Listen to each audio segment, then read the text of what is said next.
So I said, guys, get up your feet. We'll walk up our feet. Kalfas!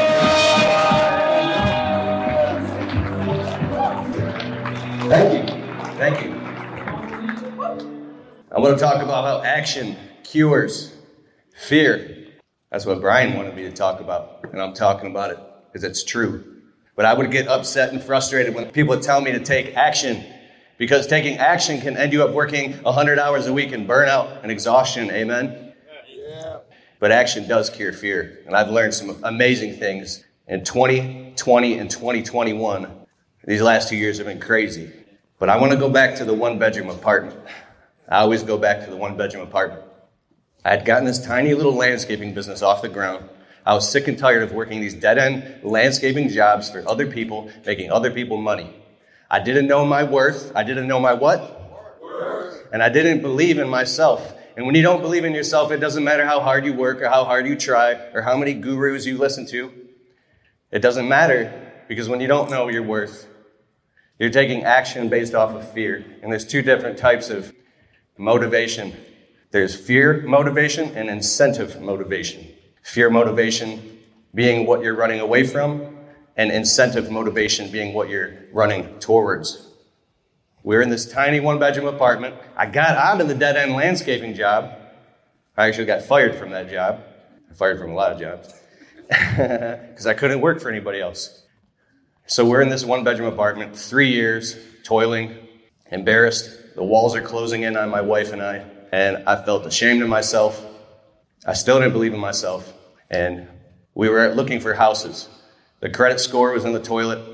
I was barely paying off debt, trying to get enough money together to finally take our lifestyle to the next level, like these people that I see on the internet, and it was eating me apart inside.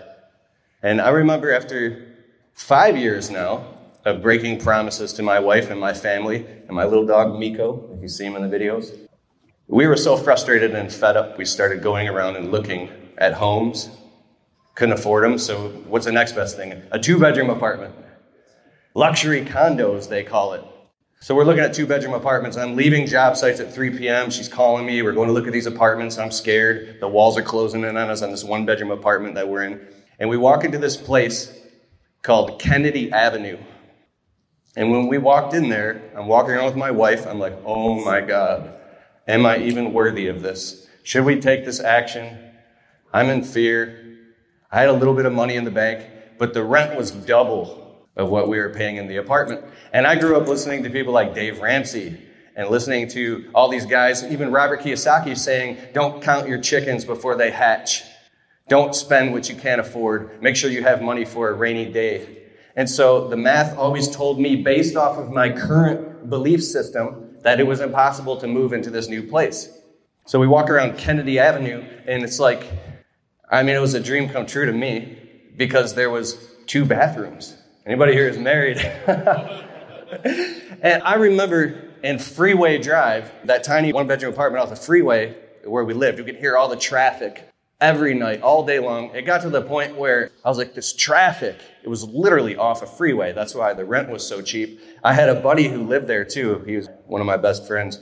And one day he said to me, he's like, I think the traffic is soothing. I was like, but that changed my belief system, and then I didn't mind the traffic anymore. But I would get home from work at 6, 7, 8, even 9 p.m., and I have to use the bathroom real bad, and my wife's always in the shower as soon as I get home from work, and I'm like, it's a little personal, but I'm like sitting on the toilet next to my wife in the shower, and like, we got to get the hell out of this 1-bedroom apartment. You know what I'm talking about. And I talked to Brian about this before. Brian lived in a 1-bedroom apartment, and he said that it was just like, you get to the point where you've outgrown it, you're busting at the seams, and you're afraid, and you know it's time to take a leap. So we leave Kennedy Avenue. It feels right. Logically, everything makes sense, except for I'm in fear, and I'm terrified to take what? Action. I'm terrified to take action. So we pull back into Freeway Drive, and now I'm just like sinking in the seat. I'm supposed to be the man of the family, and I'm next to her, and we see this. What used to be like our apartment is now, compared to Kennedy Avenue, it looks like this like crummy apartment complex with the paint peeling off, the landscaping's all overgrown. I even used to go out there myself and trim it because they just didn't care, right? And the neighbors are like, thank you. I sank in the seat and I'm like, just stop. Before we pulled in the parking space, I looked at my wife and my eyes filled up with tears and I said, I'm really sorry to tell you this again, but I did all the math and we cannot afford to move and we have to stay in Freeway Drive another year. And this was like a very low moment for me because I knew that I felt worthless. I'm like, how can I not figure this out? I keep pulling the work harder lever. It's not working. I keep taking action and it's not working. And this crazy thing happened at my lowest point. My wife looked at me and she grabbed my hand and she squeezed it. And she goes, let's do this. We can do this. We can do this together. Come on, let's do it. Let's do it. Let's do it. Let's do it. Let's do it. We got this. We can do this. I'm looking at her. I'm like, she had so much belief. She says, if we fail, let's give it all we have. And if we fail, we'll fail together.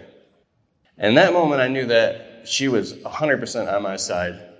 And all of a sudden, I was like, all right, let's do it. It was done. It was done. And all of a sudden, the fear, in that very moment, the fear was gone. It just drained out of me. And I was filled with complete elatement and excitement and belief. I borrowed her belief. It was like, they were about to close the condo association, and I didn't want anybody else to get the apartment. I called them up, and I was like, hey, this is Keith Kalfas. We were just there about an hour ago. I want the place. We'll have the $2,800 deposit. We're moving in. So as soon as I got off the phone, my wife and I looked at each other. We were like, U-Haul truck. We're moving. We're moving. When you move, it's the most amazing feeling in the world when you move. Dude, it was Saturday morning. The next morning, I went to the U-Haul place. I was like, give me the biggest U-Haul you got. I don't even care. She's like, can't you have your employees use your landscape trailers? And I'm like, no, it's filled with equipment. We're thinking so small. I pulled up with this huge U-Haul truck and I didn't even care. I pull up to the 1-bedroom apartment complex and there's a lawn. I didn't even care. I just literally backed it up right onto the lawn. I was like, and I stopped right at the door and the neighbors are looking out the window like somebody's moving. And so I called up my employees who paid them extra money, paid them some cash, and literally we moved the hell out of that 1-bedroom apartment. It was crazy. It was 4 or 5 hours, and you'd be surprised how much stuff you actually do have when you move. And it was crazy. My wife was like a quarterback or something. We were handing her stuff, and she's putting away cups, just everything, and she's super organized. It's actually kind of insane. But we moved into Kennedy and then woke up the next morning in this whole new luxury condo. And I looked out and opened the door. We had a porch now. Birds are chirping. There's nice grass. And this crazy thing happened. I still had a little bit of fear because the rent was double, but this enthusiasm that now I have upgraded my identity, upgraded my lifestyle. I'm in a new place. I took a leap of faith. And we're here now in this whole new place. And after being there for a couple of weeks, I'm like, yeah, this is my place. I like this. It made me believe in myself, but my back was against the wall too because I had double the rent to pay. Something took change inside of me. This angry, vindictive spirit that I had started to transform from being upset with my clients. How can they live in these big houses and take advantage of me and all this victim mindset crap? And I'm living in this 1-bedroom apartment. It went to I'm important too. I take pride in myself, in my business. I have a nice place to live. I'm successful too. And I really meant that. In my guts, my courage, it just came to fruition. The definition of courage is your belief in your own ability to figure things out. I started going to the clients and raising all the prices, 15%, 20% increase, 30% increase. Started getting serious about the business in an entirely different way. Because I was before as a workaholic, but now that your back's against the wall, you're getting serious. You're literally getting coaching. You're creating structures and plans and budgets and figuring this thing out because now you don't have a choice. And the craziest thing is, by the second year we lived in that apartment, I had never saved more than $10,000 or $12,000, and I was I thought I was going to end up broke. But that courage of upgrading my lifestyle allowed me to save $32,000 or $34,000, and finally I was set for the winter, and I knew everything was going to be okay. And this funny thing, back to the Dave Ramsey thing and all that, there's another side of this when you take a leap. It's like when you have the faith and you take the action and you overcome the fear and you get that brand new truck that you want so bad that you feel like you don't deserve, or you get a shop or an office space, something about this makes you go, wow, this is real now. I take this serious. And that very act of increasing your capacity in your environment allows you to be more confident to go make money. So I'm kind of like, that's the next step, the leap of faith. All right, so years go by. We're still at Kennedy Avenue. We're saving up, paying off debt, and moving into our home, which we're in now. And we're in this nice neighborhood. We have like hundreds of clients by then. And we're driving through this beautiful neighborhood that I used to work in when I worked for that landscaping company. I worked for a bunch of companies, but the big company that I worked at, where there was like a few hundred guys, there's these neighborhoods. And if you've been in business long enough and you've worked for other companies, you drive past and you look and you go, oh my God, like, I remember I used to work there. I've cut that lawn before, and that one, and that one. It's like this whole thing. And we're driving through the neighborhood, and all of a sudden I see the trucks and the trailers of the company that I used to work at. And I'm like, hey, oh my God, they still cut that same properties, like all these rich clients. And then all of a sudden I look out the window, and there's John that I used to work with like 10 years ago. And I'm like, John? I roll down the window. He's like, Keith, Kalfas, what up, bro? And we're just like, I'm driving past. I'm like, bro, I'm pulling over right now. I pull over, I turn on the flashers, and I jump out of the truck. The guy who was with me, I'm like, 1 second. He's like, what's going on? I'm like, just trust me. So I run all the way back. There's this crew of guys working, and there's John. And I run up to him. I look in his eyes, and I give him the biggest hug ever with my whole heart. I'm like, dude, what's up, man? So John and I, when we worked at the company, you make friends when you have coworkers. We worked our tails off, but there was times where you joke around and you make friends. And we were doing fall cleanups like 10 years ago, and we're inside of the enclosed huge landscape trailer, this big box trailer, and we were grabbing tools at the same time, and then we ended up just hanging out and talking and conversating, and we both had side hustles. We were very entrepreneurial minded, and he was always talking about having money coming in from all different angles, and we were breakdancing in the trailer and joking around, and it was a great time, and like I connected and I bonded with him as a kindred spirit, and I had several friends like that, but especially John. And I knew deep down inside that one day we were going to get the hell out of there, and we would have our own successful businesses. I just knew this. So 10 years goes by, and I stop at that job site, and there's John still at this company. And after I hugged him, I pulled away. I looked in his eyes. His eyes were like glazed over as though he had given up on his dreams years ago. And he looked desperate inside. And he goes, Keith, bro, you're like famous now. I see you all over the internet. And I'm like, dude, what are you talking about? I don't even care about that. How are you doing? What's up, bro? He's like, everything's good, man. In that moment, I felt in his spirit, like the pain that he didn't believe in himself, and he let fear stop his ability to take what? Take action. And I wanted to grab him so bad and just grab him and shake him and go, what the hell are you doing here, man? And just grab him and show him the ropes of business. And I wanted to get him the hell out of there, but I know that you can't impose your will on anybody else. And if you pick somebody else up, like this podium, if you pick somebody up and their feet lose contact with the ground, like you want something for them more than they do, their feet lose contact with the ground, and the ground that's real and viable to them day to day. And then you become responsible for them. I've already been through that. So I didn't say anything to him out of respect. But like when I left and I gave him a hug, I'm like, bro, I'll see you around. I just got in my truck. And that was another defining moment where I was like, whew. I realized where I had come in my life in the last 10 years and where I still would have been if I didn't have the guts to quit landscaping and working for other people and get my own business off the ground. So I want to encourage you to take that leap and take that action, because you don't want to end up like John, and you don't want to end up in regret. There's way too many people here that are having successes in their business that I meet year after year. Brian's event, the GIE Expo, I meet these guys in person. They're just getting their business started. And literally the next year, they're like, oh, I'm still afraid. I'm so afraid to go full time, man. I can't do it. And then I meet them next year, and then they did it. And they're like, dude, we hit 113,000. Next year, 180,000. If they can do it, you can do it. I used to look around at other people, and I would get upset, and I would become envious of them to the point where I was like pacing around the one-bedroom apartment in front of my wife like a maniac going, money, money, money. It's all about money. How do we get more money? Oh my God. It was this crazy thing. And I learned that when you just chase money, it's never going to show up. It's going to evade you. It's about facing the fears and having the difficult conversations. And I look back at John at that company, and he didn't, I don't know, maybe he's doing something amazing. I'm not judging anybody, but I saw the look in his eyes. So don't do that. Take that leap. Action cures fear. Action cures fear. What cures fear? Action. But decisive action. Like I said, just taking action will end you up working 90 hours a week. I've been there. Anybody here work themselves into a depression? Total burnout? Yeah.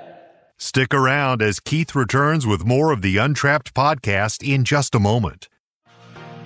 Jill's office provides friendly, professional receptionists for small business owners just like you. We can help answer your calls, and we can even schedule estimates and jobs for you. Try Jill's office today and get a $25 discount when you say Untrapped. Just go to jillsoffice.com. This is Untrapped with Keith Kalfas. Here's a different type of decisive action, that is facing your fears and taking action through other people. This is called who, not how. This changed my life over the last few years. So frustrated. I always said, how the hell am I going to manage the books in my business and keep everything lined up or do the taxes? How am I going to do this? How am I going to do that? It was always how, and that puts so much pressure on you that you feel like, well, I only have this many hours in a day. Then you can go into this cycle where you feel you're stretched so thin that you can't do it. Well, the strategic action through other people of who, not how, is who can you find to help you do it?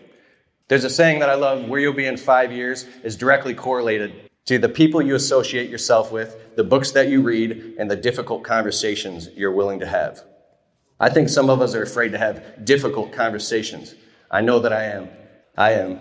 When I talk about the strategic action, I'm talking about getting around live events like this, going to workshops, private masterminds, paying the money, the $500 to the $1,000 for that coach or that mentor that you can get on the phone with, or Zoom calls every single Friday for the next 6 weeks to dial in some system in your business that you've been evading and avoiding and making excuses about that are so hard to do. My media business right now, we have 12 people working, and it's getting really overwhelming for me. I've hired a consultant for $150 an hour, and when I used to hear people talk like that, what do you mean you hired somebody for $150 an hour? I have a friend, Kurt Kempton. He owns a company called Responsibid. It's like you plug it into the front of your website and it does automated bidding. And I called him up once. He goes, I have people that I pay $250 an hour to. And this might be a bit over your heads, but hang with me. He says if the value that they give you is worth more than that, then it's totally worth it. So the next thing is employees and freelancers and subcontractors don't cost you money. They make you money. So it's a complete paradigm shift of going from fear motivation to incentive motivation.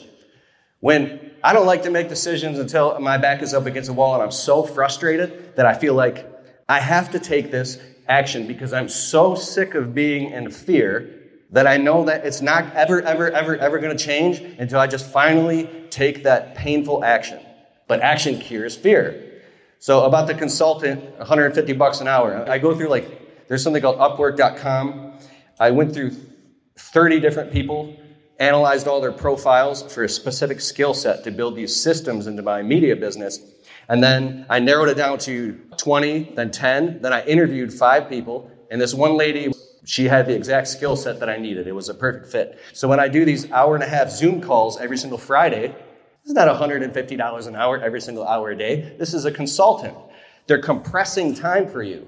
So when I'm on a Zoom call in an hour and a half, I feel like I'm so uncomfortable. I'm in anxiety. I feel like I'm being strapped into a Formula One race car and just like 150 miles per hour to the point where I'm overwhelmed. And I'm like, okay, I can't take any more of this. What I'm talking about is the things in your biology of belief that you feel is so real to you. The prices that you're charging your clients, your current business, where you're living, what your life looks like, the things in your business that drive you insane that you tell yourself you can't fix. Like, there's no way these clients are going to pay higher prices. I can't raise the prices or I'm going to lose them. Or I can't expand this thing or it's going to fall apart. If I hire this next employee, how am I going to afford to pay them? This chicken and the egg thing will drive you insane and stress you the hell out. But what I'm saying is if you invest the money and find coaches and people that have actually already done it, I'm not talking about thousands of dollars. I'm talking about maybe $500. Put your money where your mouth is and say, hey man, I need help with this thing in my business, dialing in the sales, dialing in this system. Then that person will coach you one-on-one or a group like this. And that is an example of a strategic action to get you to the next step. So I would look at these guys like Corey Ballard and Greg Whitstock, and I would get upset. I'd be like, how are these guys running these multi-million-dollar businesses? How are they doing this? And I'm always looking at how, and I'm not looking at why. And I think that there's something deep down inside that drives them. And you know what I want to do right now? I'm going to change lanes a bit.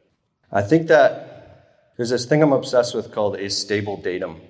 When you build a belief system around how your current business and your life is, you believe that it's so real that if somebody even implores you to change it, it feels impossible to you. You will fight and scream. It's like your fingers are gripped on it so hard, and you can be stuck for years. I was stuck for 5 years, and I couldn't get out of this rut. A stable datum to me, it's a neural network in your brain where if there's something new or new information or something that challenges you, you haven't actually even built the neural network yet for this to be real in your brain and your psychology and in your emotions so it becomes real and manifests in your life. Here's an example. In hurricanes, I've heard that palm trees can sometimes be the only thing left standing because the wind will blow so hard that they can literally bend all the way down and almost touch the ground. And then at the end of the hurricane, when everything else is gone, sometimes the only thing left standing is the palm trees because they're so flexible. Well, if you, in your life, go through a hurricane in your life and you're holding on to something, you know what it is for you. You hold on to this palm tree so hard and you build this whole reality and belief system around it. It doesn't mean that your beliefs are 100% true about whatever you believe about your life and your business or what's struggling, how you're afraid to take action to get to the next step. That belief system that you've created for your survival is so real to you that you're just clinging to it. So now all of a sudden the hurricane is gone. It's a bright, sunny, shiny day. The birds are chirping and people are walking around and you're still over here like clinging to this palm tree and you're terrified and someone's like, hey man, let that thing go. It's fine. You can raise your prices. You can grow your business. You can do whatever you want to do. You can upgrade your life. And you're like, what are you talking about, man? This belief system is rooted in your survival. I'm literally obsessed with this stuff. Paul Jameson makes fun of me because I go overboard with this stuff, but this is where it's at. This is where the changes take place. So you're afraid to let go. It's like you ever see in the cartoons when the guy's hanging off the ledge and they peel his fingers and he's like, 1 little piggy, 2 little piggy. And you're like, no. But if you just let go, everything's fine. You can build a new belief system. So I want you to become self-aware of your life and start questioning your thoughts and your beliefs. If you have a belief that says, I can't do this because, stop and say, why am I thinking that?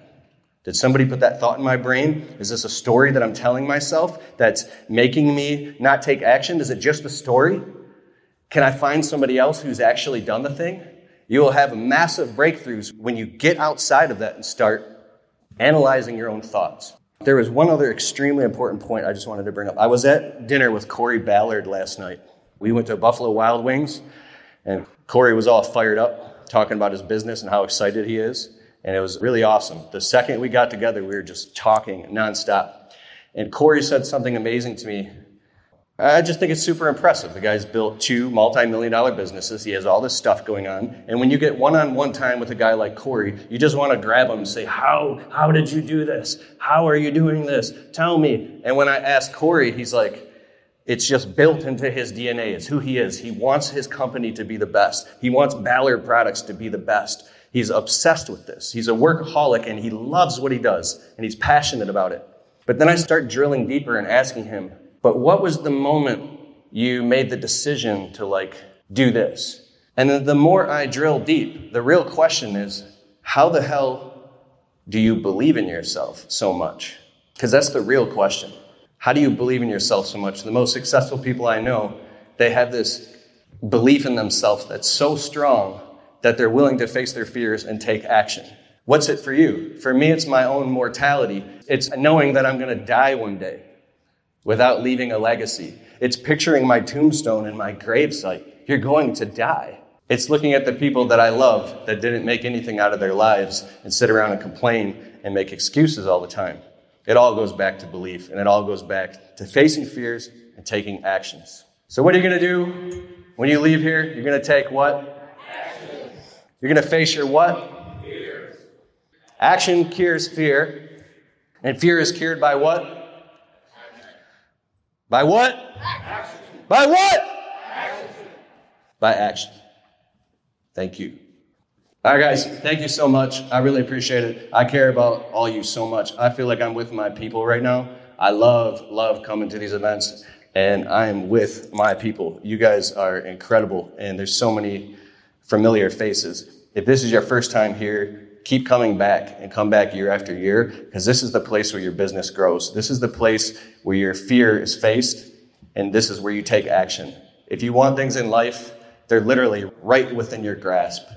Go find someone else who's done it and grab them and make friends with them and be like, hey, what can we do to get on a Zoom call or hang out or get a coffee? What is the specific thing that you've done that I need to do in my business? You know what it is for you, what you're struggling with, and dial in and get that specific thing done. Because on the other side of that fear is your life will just be incredible. I had this vision forever to get $100,000 in the bank, and it seemed so impossible to me because at first there was like 20 grand and 30 grand, then I thought 50 grand. And last year, I hit $100,000 in the bank, and I couldn't even believe it. I woke up on a Saturday morning, and I just would look at my bank account like 5 times a day, and I'm doing all the math, and then I'm like dumping out change, and I'm like, how much? And I hit like $100,001.79. And I was like, oh. But for me, that was a number that made me feel like I could finally relax a little bit and believe in myself. And for you, it might be $250,000, it might be $50,000. But I think that you should like find that number or create these objectives in your life so you can finally freaking relax and go about your destiny. Like I said, there's fear motivation and incentive motivation. If you keep running from what you're afraid of, you will end up in a messed up place one day. You might have a whole bunch of money, but you're just running from fear. You have to run towards what you want. Define your goals. Define what you want out of life. Clarify it and crystallize it. What are you passionate about? And go after that. Design your life the way you want it, not what else somebody told you that you should do. So that's all I have. I want to say thank you so much. Action cures fear. Great job, brother. Great job. Awesome. Give us another round of applause. Keep Kalfas, keep it going.